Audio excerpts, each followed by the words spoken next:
অথবা মরণটা যেন রোজার হালতে হয়। যেমন আব্দুল্লাহ ইবনে আমর ইবনুল আস সাহাবী আল্লাহর রসুলের কাছে এসে বলে, ও আল্লাহর নবী, আমি সারা বছর রোজা রাখুম, সারা বছর রোজা রাখবো, অনুমতি দেন।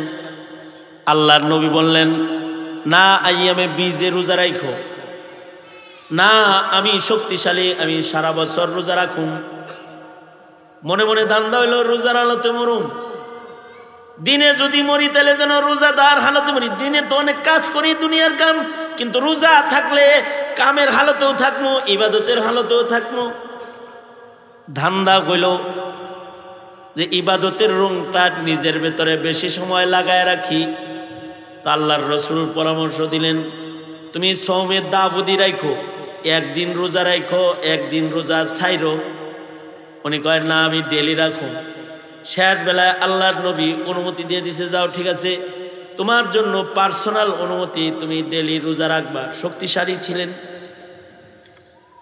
বদরুদ্দিন আইনি রহমতুল্লাহ আলাইহি বুখারী শরীফের সরার ভেতরে লিখেছেন, বয়স যখন বেশি হয়ে গেছে, অসুস্থ হয়ে গেছে, 79 বছর বয়স হয়ে গেছে, অসুস্থ, এবার শরীরটা দুর্বল, দুর্বল হওয়ার কারণে রোজা রাখতে কষ্ট হয়। ডাক্তার আইসা বলে, অসুস্থ মানুষকে তো ফরজ রোজা রাখার বাধ্যবাধকতা নাই, আপনি তো নফল রোজা ভাঙবার পারেন।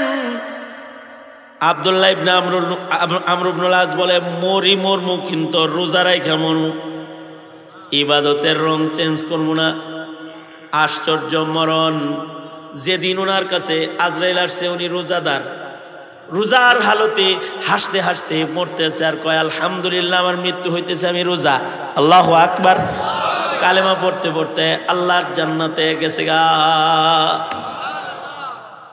আম্মা বাদু ফাআউযু বিল্লাহি মিনাশ শাইতানির রাজীম। বিসমিল্লাহির রহমানির রহিম। إذا جاء أجلهم لا يستأخرون ساعة ولا يستقدمون. وقال النبي صلى الله عليه وسلم من مات وهو يعلم لا إله إلا الله دخل الجنة. وقال النبي صلى الله عليه وسلم القبر روضة من رياض الجنة أو حفرة من حفر النار أو كما قال عليه الصلاة والسلام. اللهم صل على محمد وعلى آل محمد كما صليت على إبراهيم وعلى آل إبراهيم إنك حميد مجيد. اللهم بارك على محمد وعلى آل محمد كما باركت على إبراهيم وعلى آل إبراهيم إنك حميد مجيد. দারুন নাজাত মসজিদ মাদ্রাসা কমপ্লেক্সের উদ্যোগে আয়োজিত মহতি মাহফিলের মোহতারাম সাদার, গরম চা আনন্দ, উপস্থিত হাজরাত, বুজুর্গ, ওলামায়ে কেরাম, সম্মুখপানে সমবেত দিন প্রিয়, ইসলাম প্রিয়, দিনদার, ইমানদার, মুমিন মুসলমান ভাইয়েরা, পর্দার আড়ালের মা বোনেরা, আল্লাহর দরবারে শকর। আল্লাহ তাআলা মাসুম মাসুম হাফেজদের পাগড়ি প্রদানের অনুষ্ঠানে আমাদেরকে ওলামাদের সোহবতে বসার তৌফিক দান করেছেন। এজন্য কালিমাতুশ শুকর পড়ি, শুকরিয়া আদায় করি। জবান খুলে বলুন আলহামদুলিল্লাহ। মানুষের জিন্দেগির 3টা ধাপ। একটা ধাপে মানুষ জন্মায়, দুনিয়াতে আসে, আর একটা ধাপে মানুষের বরজখে গমন হয়, মৃত্যু হয়, আর একটা ধাপ ময়দানে মাহশারে মানুষকে পার হইতে হবে। জন্মটা সালামতির হয় তখন যখন জন্মের সময় আল্লাহ পাকের রহমত শামিলে হাল হয়। কিছু মানুষ আছে জন্মের সময় মৃত্যুবরণ করে, হায়াতের নিয়ামত সে পায় না, আছে না নাই? কিছু মানুষ আছে হায়াত পায় কিন্তু হায়াতটা সুন্দর হয় না, হায়াতটা অসুন্দর হয়। এ কারণে আল্লাহর রাসূল পিতা মাতাকে বাচ্চা জন্মের সময় আসলে পরে আল্লাহর শরণাপন্ন হইতে বলছেন। কারণ বাচ্চারা পেটে সুস্থ থাকে, আসার সময় কেউ বিকলাঙ্গ হয়, কেউ পাগল হয়ে যায়, কেউ অ্যাবনর্মাল জন্মায়, কেউ অন্ধ জন্মায়। জন্মের সময় কোনো দুর্ঘটনা ঘটলে কেউ কেউ মহিলাও যায়। এ কারণে জন্মের সময় ডাক্তারের শরণাপন্ন যতটা মানুষ হয় আল্লাহর শরণাপন্ন হয় না। কিন্তু আসলে আল্লাহর শরণাপন্ন আগে হওয়া দরকার। কারণ মানুষকে দুনিয়ায় আনেন কে? জোরে আওয়াজ করে বলেন, আওয়াজ করে বলেন, আওয়াজ করে বলেন। আল্লাহ খুশি হইব, জোরে বলেন। কে আনে? কোন ডাক্তারের ক্ষমতা আছে কোনো মানুষকে জীবিত দুনিয়াতে আনার? চতুর্দিক দিয়ে যদি গাইনি ডাক্তার ১ ডজনও থাকে আর আল্লাহ যদি ইচ্ছা করে যে মায়েরা লাইব, তো মরাটা পেট কেটে বাইর করে ফেলব। আর যদি আল্লাহ তাআলা বান্দাকে সালামতির হায়াত দেওয়ার নিয়ত করে তখন বাচ্চা প্রসবের মায়ের ছোট্ট পথটাকে আল্লাহ তাআলা প্রশস্ত করে দেন। কখনো কখনো দায়মাও লাগে না, ডাক্তার লাগে না, পুরে ঘরে বাচ্চা হয় কিন্তু সুস্থ জন্মায়, ঠিক না? গাইনি ডাক্তারের বিল দেওয়ার টাকা নাই, রিক্সাওয়ালার ঘরে জন্মাইছে কিন্তু সুস্থ। লাখ লাখ টাকা খরচ করে এলিজাবেথ হাসপাতালে নিয়ে গেছে, ডলার খরচ করে চিকিৎসা করার জন্য, কিন্তু টেরা হইছে, এটা একচোখ টেরা। তার মানে হলো রহমত হয় নাই। রহমত দেনে ওয়ালা কে? জন্য বাবা মা দোয়া করবে তার সন্তান যেন জন্মের পরে শয়তান মাস না করে, সে যেন দুনিয়াতে আসার সময় ক্ষতিগ্রস্ত না হয়। আল্লাহর কাছে বলবে, আয় আল্লাহ আপনি আমাকে চক্ষু শীতল সন্তান দান করেন। কিছু সন্তান আছে দেখলে চোখ শীতল হয়ে যায়, ঠিক না? চেহারা সুন্দর হইল কিন্তু আখলাক সুন্দর হইল না, তাহলে এমন সন্তানও পিতামাতার জন্য গজব হয়। মেয়ের চেহারা সুন্দর, চরিত্র সুন্দর না, ছেলের চেহারা সুন্দর, স্বভাব সুন্দর না, তাহলে মা বাবার জন্য গজব হয়। এ কারণে আল্লাহ আপনি আমাকে এমন সন্তান দেন যে আমার চোখ শীতল করবে, দেখা তার আখলাক দিয়া, তার আমাল দিয়া আমি শান্ত হব, এমন একটা সন্তান আমাকে দান করেন। এই দোয়া করতে হয় আল্লাহর কাছে। এবং সন্তানদের যেন ভালো জীবন হয় এর জন্য মেহনত করা লাগে। ধন্যবাদ। এই যে 8 বছর 9 বছরের একটা বাচ্চা পিচ্চিটা পাগড়ি দেওয়া হয়েছে না, ওর মা বাপুর জন্য মেহনত করেছে যে ও যেন হাফেজে কোরআন হয়। তো কোরআনের হাফেজ হয়ে গেছে, ওর কলমের ভিতরে কোরআন লেখছে কে? সময় লাগছে মাত্র 5 মাস। উস্তাদ বললো কয় মাস? কিছু কিছু বাচ্চাদেরকে আল্লাহ তাআলা জন্মের সাথে সাথে তার কলবের ভিতরে ইসলাম লেখা দেয়, কালিমা লেখা দেয়। আল্লাহু আকবার বলেন। এই কারণে বাচ্চার জন্ম হইলে আল্লাহর নবীর সুন্নত হলো ডান কানে আজান দাও, বাম কানে ইকামত দাও। কারণ আজান ইকামত হইলে লাভ আছে। বাচ্চার জন্মের পরে মুসলিম ঘরের 1 নাম্বার কাজ হলো মুসলমানের ঘরের সন্তান হইলে ডান কানে আজান দিবে, বাম কানে ইকামত দিবে। হাসান বসরি রহমাতুল্লাহ আলাইহি তার কিতাবে তাফসীরে হাসান বসরিতে লিখেছেন, যেই মুসলিম ঘরের সন্তানের ডান বাম কানে আজান ইকামত ঠিক মতো টাইম মতো জন্ম হওয়ার সাথে সাথে দেয়, আজান ইকামত হওয়ার সাথে সাথে আল্লাহ তাআলা ওই সন্তানগুলার কলবের ভিতরে কুদরতি কলম দিয়ে কালিমার সিল মাইরা দেয়। যেই বাচ্চাগুলার কলবে আল্লাহ কালিমা লিখবে, এগুলো নাস্তিক হইব? হ্যাঁ, কথা বলেন না কেন? এগুলো পথভ্রষ্ট হবে?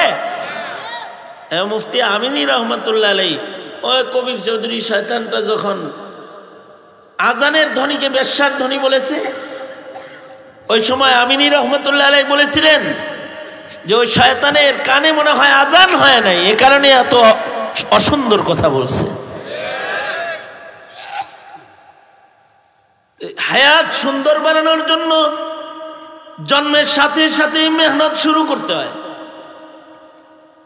এমনকি আল্লাহর রাসূল বলেছেন আকিকা করো, আকিকা করলে সন্তান সালামত হয়ে যাবে। এ সন্তানটা যদি আকিকা করার পরে বালেগ হওয়ার আগে মইরাও যায়, তাও তোমারে আল্লাহর সাথে ঝগড়া করে তোমারে আগে জান্নাতে ঢুকাবে। আবার আল্লাহর রাসূল বলেছেন বাচ্চা হওয়ার পরে তাকে তাহনিক করো। তাহনিক বুজুর্গ একটা মানুষ দিয়ে তার মুখের লালা বাচ্চার মুখের ভিতরে প্রথম খাবার বানায় দাও, তাহলে মুখ পাক হবে, জিকিরকারী মুখ হবে, ভালো মুখ হবে, মুখটা না পাক হইব না। কিন্তু আজকাল এগুলো সব উঠে গেছে। আমার কাছে একটা বাচ্চা লয়ে আইছে 5 মাস বয়স, কয় হুজুর তাহনিক করে দেন। কই থেকে আইছেন? কয় মিরপুর থেকে আইছি। গাড়ি ভাড়া করে মিরপুর থেকে মা বাপ দুইজন আইছে। আমার মসজিদে বাপে জমা পড়ছে, মায়ের গাড়িতে বয়ে রয়েছে, আর বাচ্চা আমাকে তাহনিক করে দিতে বলতেছে। তাই বললাম এই জায়গায় আইছেন কেন? কয় আপনার ওয়াজ শুনছি, তাহনিকের লেগে আপনার দিয়ে করাইতেছি। তাহনিক করে দিছি। এবার কয় হুজুর আজানটা দিয়ে দেন। 5 মাসের বাচ্চা এখনো পর্যন্ত আজান দেন নাই। কয় হাসপাতালে 1 মাস ছিল তো বলে বলে দেওয়া হয়েছে না। আচ্ছা বলেন তো, আজান যদি দেরি হয় তাহলে ইমান ঢুকতে দেরি হইব না?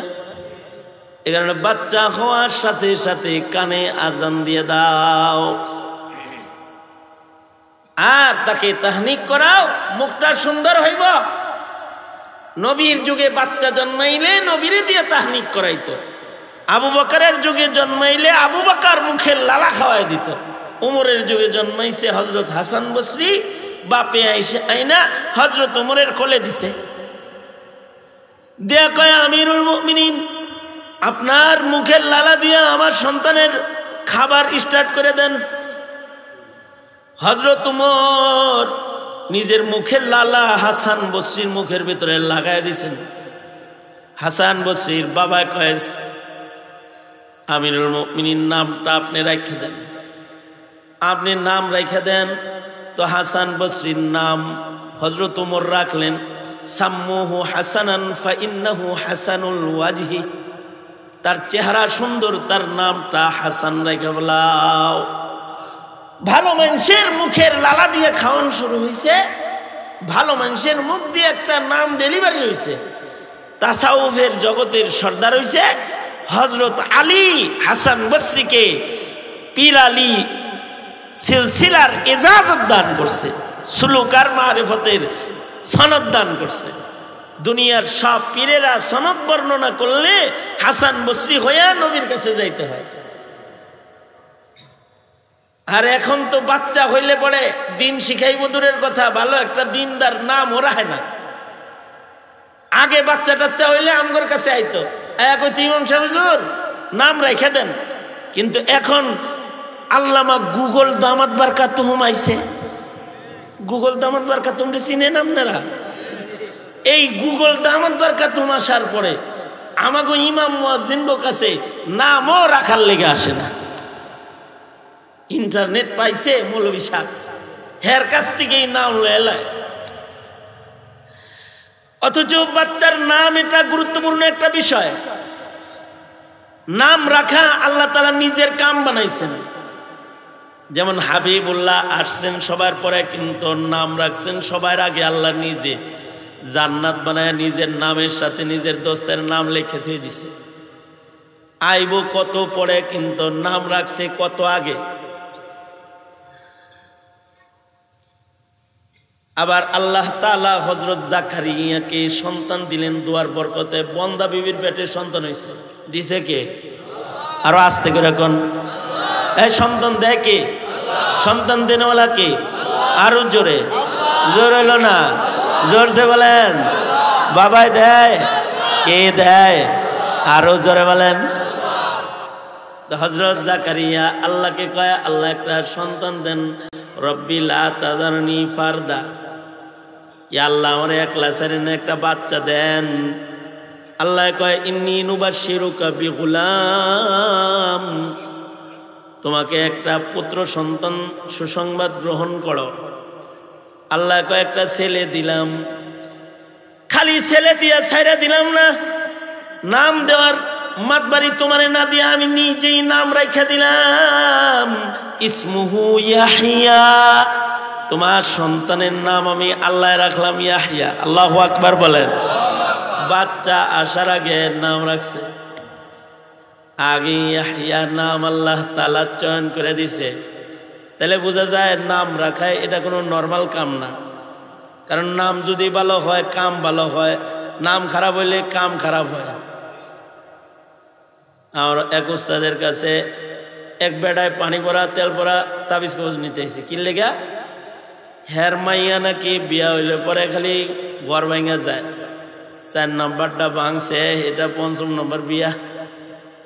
তো ওই মুরব্বী জিজ্ঞাসা, আপনার মেয়ের নাম কি? কয় বিজলি। এই কারণেই তো খালি স্বামীর উপরে টর্নেডো হয়ে বিজলি হয়ে পরে মনে হয় বিয়া হয়ে যায়। মিয়া ফুয়াইয়া কি করবো, নাম সোজা করো। আল্লাহর রসুলের কাছে বাচ্চা আনলে আল্লাহর রসুল উল্টা পাল্টা নাম হইলে নাম পাল্টায় দিত, আল্লাহ নবী নাম পাল্টায় দিত। আমি নাম পাল্টাইছি একজনের, এক জায়গায় গেছি, যায় দেখি নাম রাখছে হামান। কি নাম রাখছে? কি নাম রাখছে? হামান। খুব ভালো নাম না? ভালো লোকের নাম। জিজ্ঞাসলাম কে রাখলো? কয় বাচ্চার দাদি রাখছে। কোথায় রাখছে? কয় কোরআন শরীফের ভিতরে রাখছে। কথা তো ঠিকই কইছে।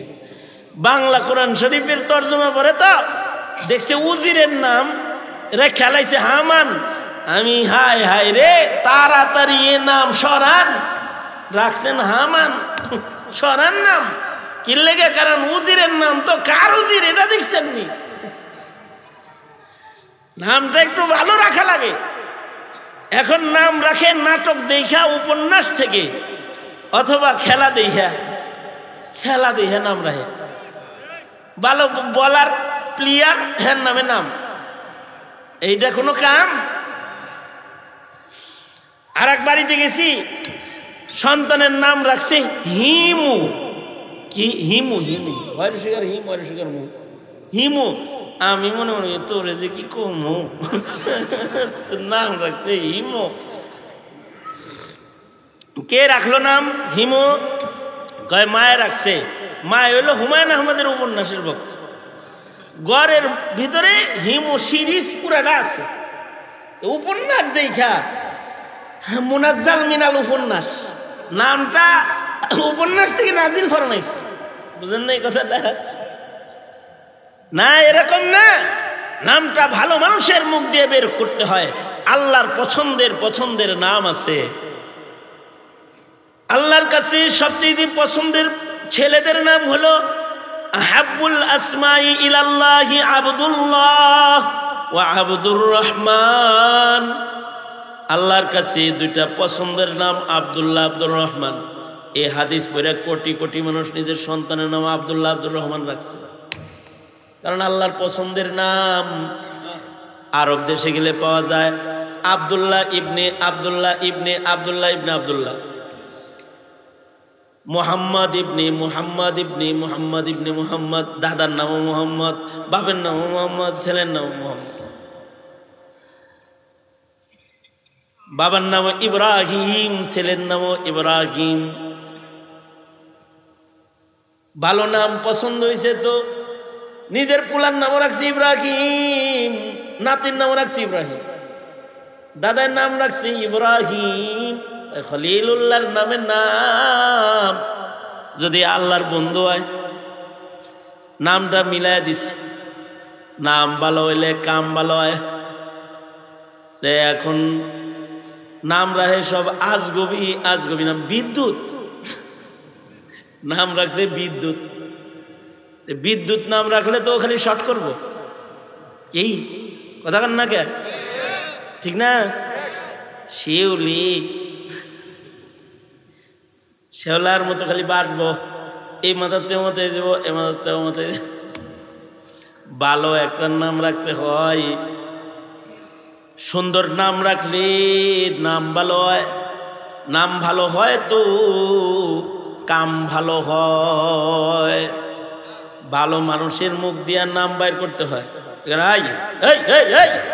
যেদিন তোরা বিয়া করবি ভালো মানুষ দিয়ে তোর সন্তানের নাম রাখবি। হ্যাঁ, ঠিক আছে, ঠিক আছে, ওয়াদা করো, ওয়াদা করো, ওয়াদা করো, ওয়াদা করো, হাত তুলো, ওয়াদা করো। হ্যাঁ, যেদিন বিয়া করবো ভালো একটা বাচ্চা হইলে পরে ভালো একটা নাম ভালো মানুষ দিয়ে রাখবো ইনশাআল্লাহ। যারা তারা দিয়ে নাম রাখাইতে নাই। হ্যাঁ, আগের যুগে ভালো নাম না হইলে গুরুস্থানেও জায়গা দিত না। ভালো নাম না, এটা এই গুরুস্থানে না, এই গুরুস্থানে উজবেকিস্তানে একটা গুরুস্থান আছে, কবরস্থান। যেই কবরস্থানে মুহাম্মদ নাম না হইলে পরে দাফন হইতে দেয় না। নাম হইতে হইব মুহাম্মদ, তাইলে দাফন হইতে পারবো। মুহাম্মদি কবরস্থান। যারা উজবেকিস্তান সফরে যায় তারা ওই গুরুস্থান দেখতে যায়। আশ্চর্য শর্ত হলো যে খালি মুহাম্মদ নাম হইলে হইব না, 1,00,000 হাদিস মুখস্থ থাকতে হইব, তাহলে এই গুরুস্থানে জায়গা পাইব। 1,00,000 হাদিস মুখস্থ থাকলে এই কবরস্থানে জায়গা পাবে। আবার নাম মুহাম্মদ হইতে হইব। আশ্চর্য কবরস্থান। ভিসা লাগায় যদি এখনো যান তো দেখবেন যে সাইনবোর্ডে লেখা আছে মুহাম্মদ নাম না হইলে দাফন নাই। 1,00,000 হাদিসের হাফেজ হইলে পরে দাফন হইবে এখানে। 1700 মুহাদ্দিস ওখানে শুয়ে রয়েছে, সবার নাম মুহাম্মদ, সবার 1,00,000 হাদিস মুখস্থ। সুবহানাল্লাহ, আগামীকালকে বললেন, আরে জোরে বলেন, জোরে বলেন সুবহানাল্লাহ। একদিকে আপনাদের এইটার ভিতরে তোদের কইছি, হ্যাঁ, মুখ নাই, নাম মুহাম্মদ, আবার 1,00,000 হাদিস মুখস্থ। তারপরে গুরুস্থানে জায়গা পাইছে। আর আমাদের কবরস্থানে ফাঁসেকেও জায়গা পায়, নাস্তিকেও জায়গা পায়। কোনোদিন মসজিদে আসে নাই, গুরুস্থানে যায় কেবলার দিকে ফিরে শুয়ে পড়ে। আগের জমানার মানুষ বড় করা ছিল, ভালো মানুষ না হইলে ভালো কবরস্থানে জায়গা দিত না। বেনামাজিরে নামাজিকে গুরুস্থানে জায়গা দিত না। আরে কিছুদিন পূর্বের মুসলমানরাও করা ছিল, যারা ফাঁস লয়ে মরতো তা করে গুরুস্থানে জায়গা দিত না। এই কিছুদিন আগেরও এ হালত ছিল, বিষ খায়া মরলে মুরব্বীরা তারে গুরুস্থানে জায়গা দিত না। ওইটা আলাদা সহগা, কে ওর লাগে আজাবে থাকবো, কারণ পাশের ঘরে আগুন ধরলে পাশের বাড়িওয়ালার শান্তি নষ্ট হয়ে যায়। কিন্তু এখন তো নাস্তিকের কবর, মুরতাদের কবর, এটা জোর কইরা পিস্তলের বাট দেখা মুসলমানের গুরুস্থানে জায়গা লয়। কিন্তু একটা জমানা গেছে, যেই জমানায় ভালো কবরস্থানের মাইত হইতে ভালো লাগছে। যেমন মক্কাতে কবরস্থান আছে, হাজিদের কবরস্থান, ওখানে হাজি ছাড়া আর কেউ দাফন হবে না।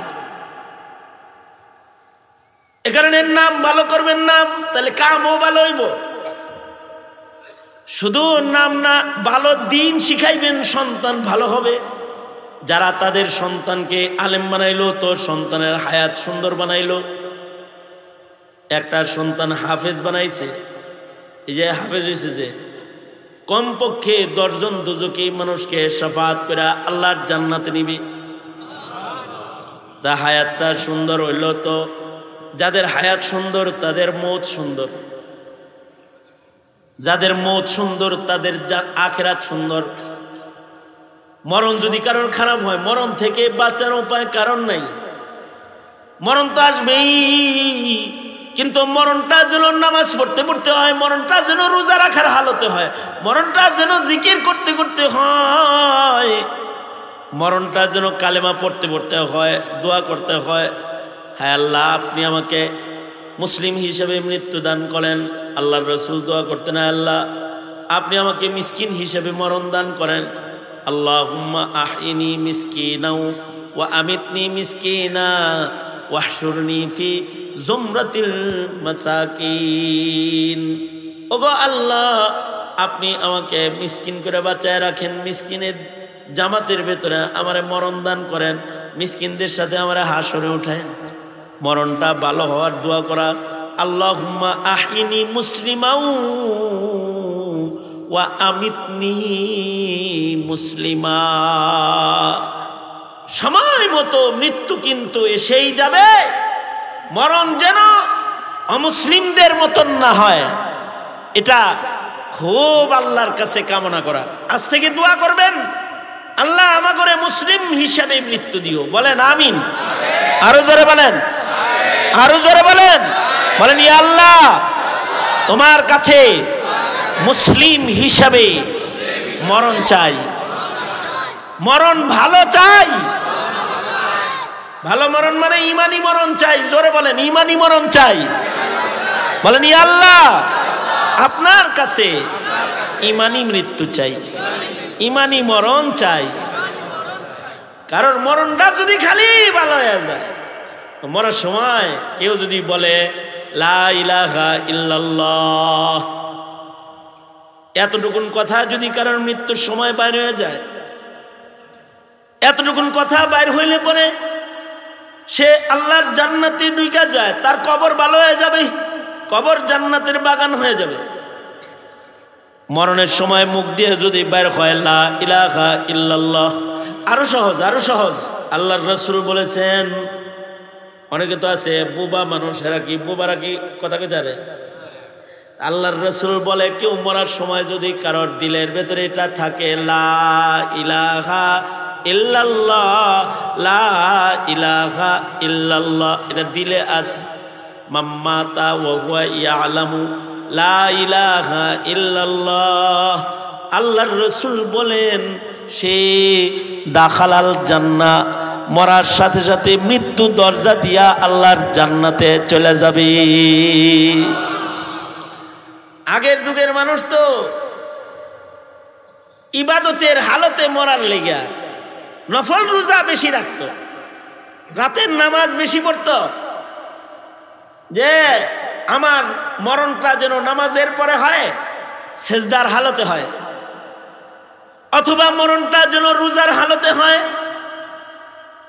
যেমন আব্দুল্লাহ ইবনে আমর ইবনুল আস সাহাবী আল্লাহর রসুলের কাছে এসে বলে, ও আল্লাহর নবী, আমি সারা বছর রোজা রাখুম, সারা বছর রোজা রাখবো, অনুমতি দেন। আল্লাহর নবী বললেন, না আইয়ামে বীজে রোজা রাখো, না আমি শক্তিশালী, আমি সারা বছর রোজা রাখুম। মনে মনে ধান্দা হইল রোজার হালতে মরুম, দিনে যদি মরি তাহলে যেন রোজাদার হালতে মরি। দিনে তো অনেক কাজ করি দুনিয়ার কাম, কিন্তু রোজা থাকলে কামের হালতেও থাকবো, ইবাদতের হালতেও থাকবো। ধান্দা কইল যে ইবাদতের রংটা নিজের ভেতরে বেশি সময় লাগায় রাখি। তো আল্লাহর রসুল পরামর্শ দিলেন, তুমি সওমের দাবুদি রাখো, একদিন রোজা রাখো, একদিন রোজা ছাইরো। উনি কয় না আমি ডেলি রাখো। শেষ বেলায় আল্লাহর নবী অনুমতি দিয়ে দিছে, যাও ঠিক আছে, তোমার জন্য পার্সোনাল অনুমতি, তুমি ডেলি রোজা রাখবা। শক্তিশালী ছিলেন। বদরুদ্দিন আইনি রহমতুল্লাহ আলাইহি বুখারী শরীফের সরার ভেতরে লিখেছেন, বয়স যখন বেশি হয়ে গেছে, অসুস্থ হয়ে গেছে, 79 বছর বয়স হয়ে গেছে, অসুস্থ, এবার শরীরটা দুর্বল, দুর্বল হওয়ার কারণে রোজা রাখতে কষ্ট হয়। ডাক্তার আইসা বলে, অসুস্থ মানুষকে তো ফরজ রোজা রাখার বাধ্যবাধকতা নাই, আপনি তো নফল রোজা ভাঙবার পারেন। আব্দুল্লাহ ইবনে আমর ইবনুল আস বলে, মরি মরমু, কিন্তু রোজা রাইখা মরমু, ইবাদতের রং চেঞ্জ করবো না। আশ্চর্য মরণ।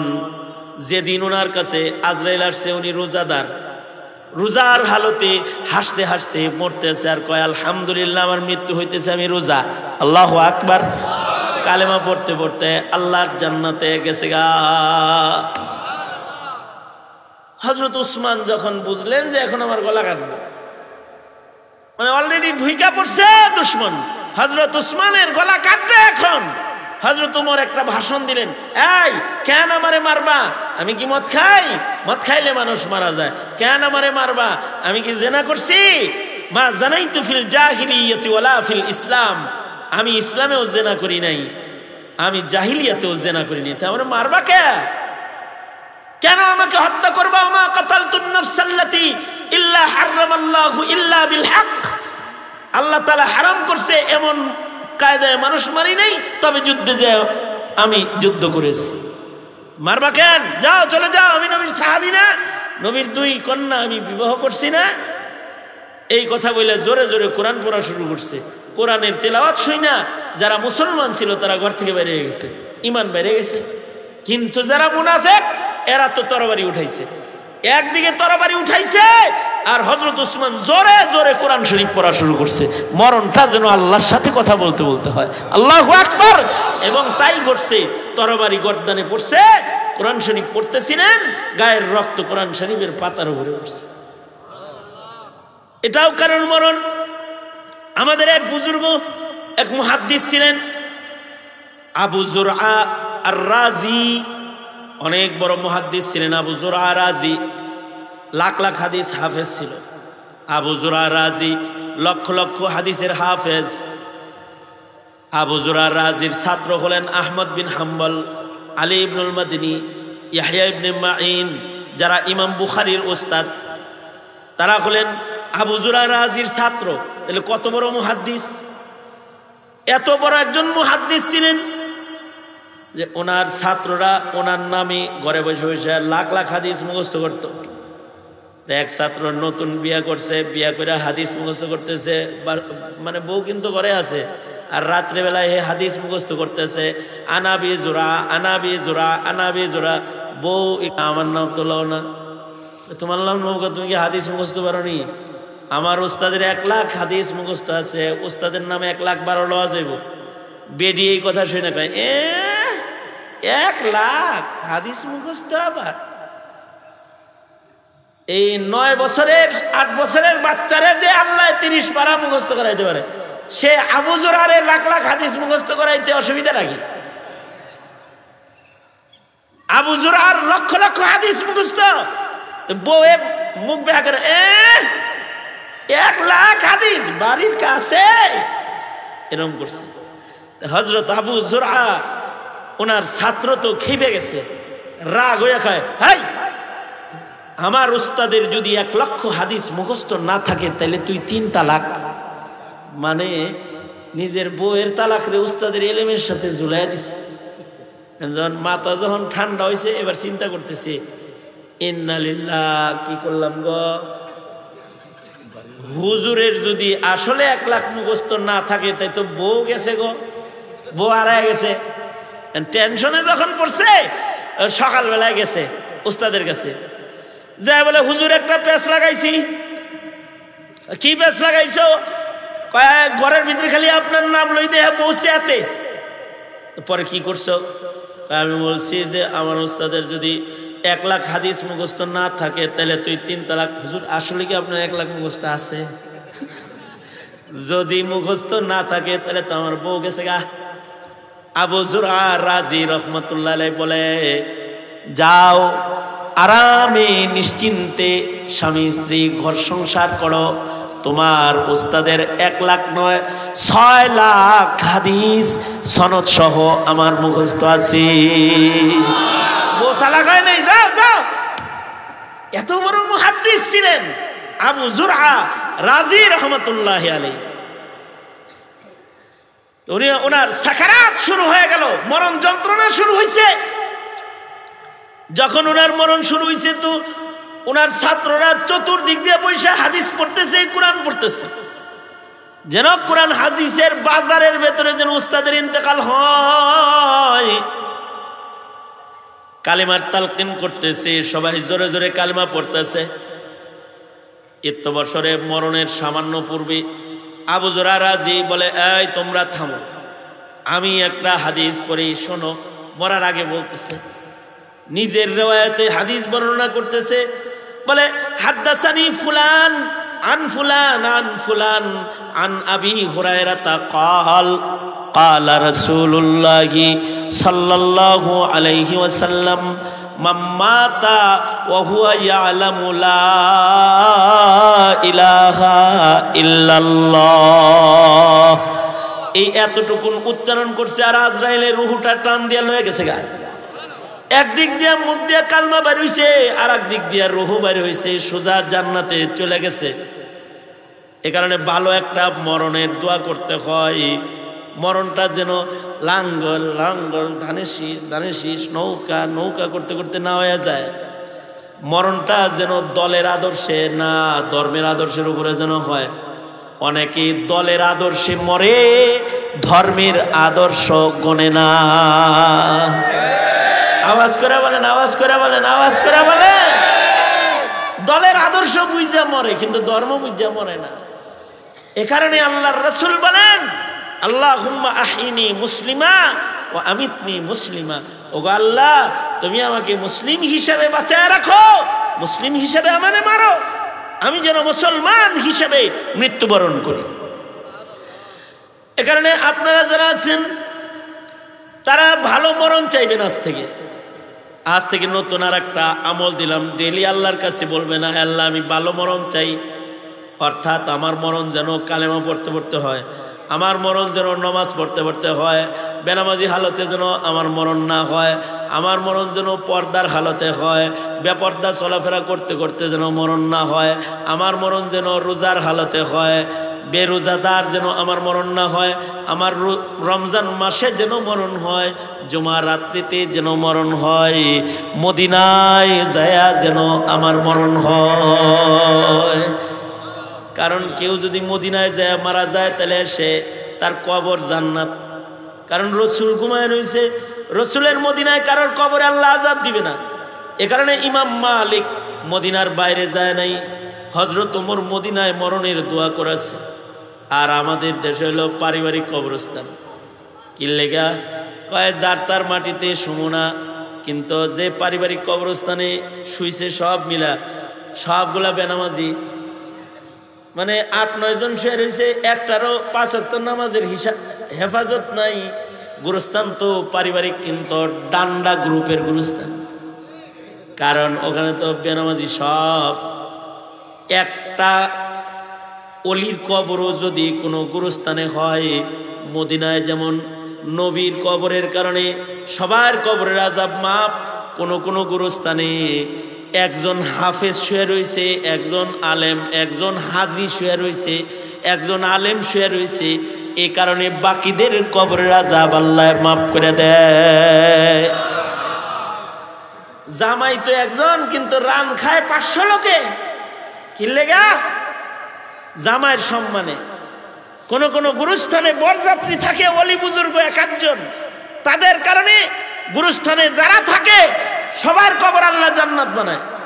এ কারণে আল্লাহর কাছে দোয়া করতে হয়, আল্লাহ আমারে ভালো কবরে জায়গা দিয়েন। ডান্না মার্কা কবরে জায়গা পাইলে তাহলে খালি কিয়ামত পর্যন্ত আতঙ্কে থাকানো লাগবে। বুঝেন না এই খবরটা? কবরে ভালো কামনা করবেন। কবর, আমি রংপুর এলাকায় গেছি মাহফিলে, যাইয়া দেখি কি কবরস্থানের ওয়ালের উপরে বইয়া বিড়ি খায়। মানে গুরুস্থান নাই এলাকায়, বাড়ি বাড়ি কবর, বাড়ির উঠানে উঠানে উঠানে উঠানে কবর, তো কবরস্থানের ওয়ালের উপরে বয়ে বয়ে শুকটান মারতেছে।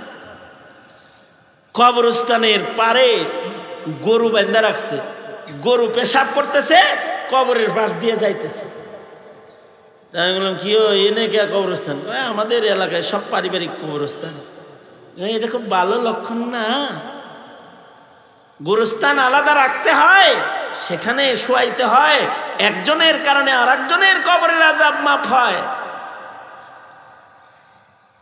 পাশের ঘরে বিরিয়ানি রান্না করলে যেমন ঘ্রাণ পাওয়া যায়, ওরকম পাশের কবরে জান্নাতি মেহমানদারি হইলে এর কিছু বাতাস আইসা পড়ে। ভালো জায়গায় কবর তালাশ করতে হয়। আল্লাহর কাছে দোয়া করবেন, আয় আল্লাহ আমারে তুমি আলেমের পাশে কবর দিও, হাফেজের পাশে কবর দিও।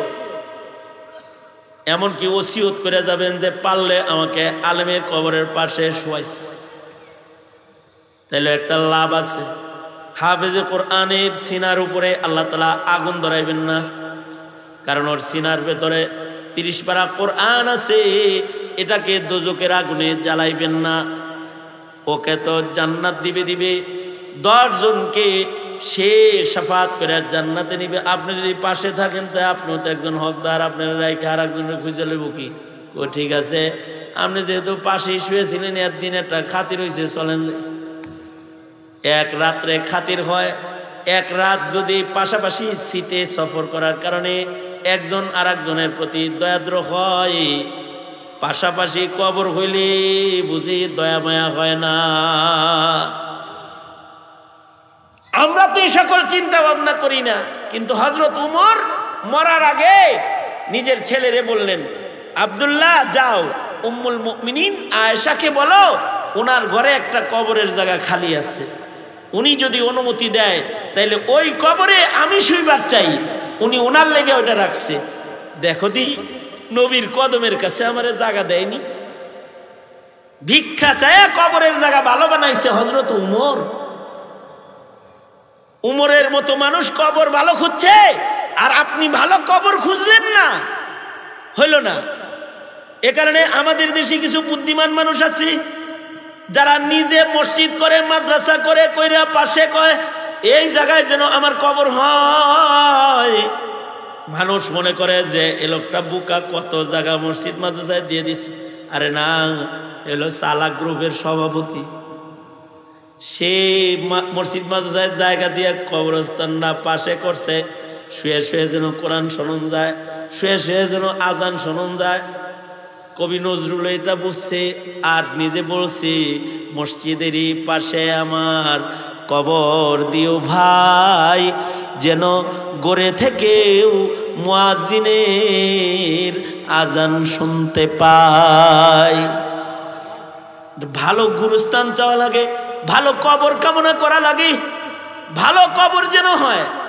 আমাদের বুজুর্গরা ওসিয়ত করতেন যে আমারে এমন জায়গায় কবর দিস যে কবরে শুয়ে শুয়ে তলবে এলেমের জুতার আওয়াজ পাওয়া যাবে। মানুষ হাঁটে খালি এমন জায়গা না, যেই রাস্তায় মাদ্রাসার ছেলেরা হাঁটে এমন জায়গায় আমার কবর দিস যেন তলবে এলেমের খরমের আওয়াজ আমি কবরে পাই।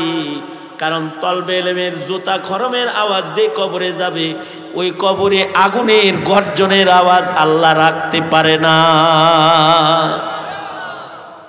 এ কারণে ভালো মরণ, ভালো একটা কবর সবসময় কামনা করা। দুনিয়ার হায়াতে ভালো বাড়ি কামনা করলেন, ভালো গাড়ি কামনা করলেন, সুন্দর হায়াত কামনা করলেন, কবরের জগতের চিন্তা একটু করা দরকার।